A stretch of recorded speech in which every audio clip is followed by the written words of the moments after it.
मदिरापान ऐसे फैल चुका है जैसे कोई जाए तो ठंडा शरबत पिलाए ना, ऐसे अब पार्टी, मित्रता, स्वागत सब इसी से होने लगा है। जब छोटे थे ना गुरुजी तो ऐसा लोग कहते थे कि भाई इससे बात मत करो, ये शराब पीता है। अब कहते हैं कि भाई इससे बात मत करो, ये शराब नहीं पीता। हाँ बिल्कुल बिल्कुल। ये क्या है गुरुजी कि दिल्ली शहर में तो सोशलाइज होने के लिए ऐसा एक वो हो गया है कि आपको जाना है और आपको ग्लास पकड़ना है, और आप चाहे पियो मत पियो पर आपको ग्लास। एक हम कथा सुना दे तो तुम्हारा उत्तर बहुत बढ़िया इस बात का आ जाएगा। ब्रह्मा जी के 4 पुत्र हैं, वैसे तो सब सृष्टि ही है, सतयुग, त्रेता, द्वापर और कलयुग। जब नरक की सृष्टि हुई तो ब्रह्मा जी ने सतयुग से कहा जब तुम्हारा राज्य आएगा बेटा तो नरक की तरफ भी ध्यान रखना, क्योंकि वो खाली नहीं रहना चाहिए। उनका हमारे राज्य में कोई नरक नहीं जाएगा।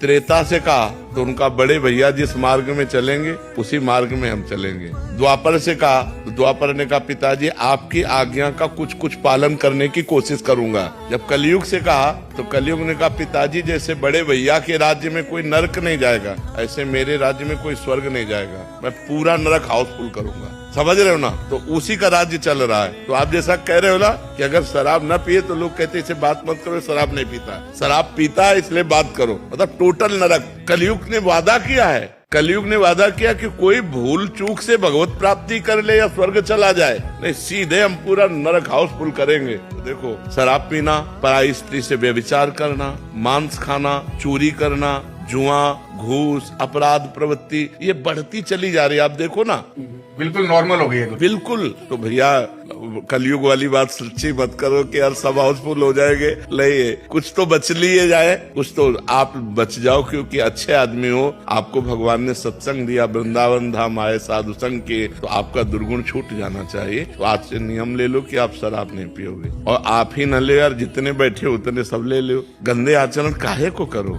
उससे कोई लाभ, एक लाभ बता दो, अगर एक भी लाभ हो तो हम उसको छोड़ने की कोशिश करें। हमारे शास्त्रों में तो निषेध है ही, लेकिन प्रगट में भी एक भी लाभ हो तो किसी भी तरह की अगर अच्छाई होती तो हम उसको सपोर्ट करते। एक भी अच्छाई नहीं, और अंदर जाकर के हमारे किडनी को, हमारे लीवर को, हमारे दिल को, हमारी आंतों को नुकसान पहुंचाती है, जिसमें मृत्यु निश्चित हो सकती है।